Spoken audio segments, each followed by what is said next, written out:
যখন কিনা কিয়ামত সংগঠিত হবে, এমন পৃথিবীতে হাজারো হাজার লক্ষ লক্ষ মানুষ রয়েছে যারা এই আকীদা নিয়ে মৃত্যুবরণও করেছে, হাজার হাজার কোটি কোটি মানুষ, যে কিয়ামত বলতে কিছু নাই, কিয়ামত সংগঠিত হবে এটা বলতে কিছু নাই।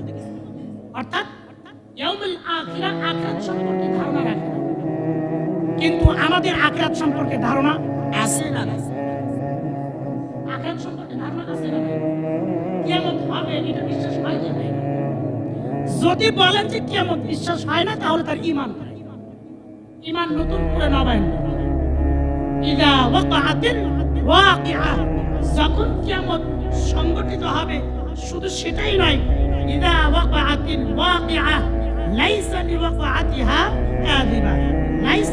লাইসা তো নেগেটিভ অর্থ না, বলতো যার বাস্তবতা হচ্ছে কোনো সংশয় নাই, লাইসা নাই, সেটা নেগেটিভ অর্থে ব্যবহৃত। লাইসা লিওয়াকাআতিহা কাযিবা, অর্থাৎ কিয়ামত যে সংগঠিত হবে এইটার ভিতরে কোনো সন্দেহ নাই, এটা হবেই হবে, মাস্ট বি হবে, যে কোনো সময় হতে পারে। সুবহানাল্লাহ। তাহলে কিয়ামতকে আমাদেরকে বিশ্বাস করতে হবে কি হবে না?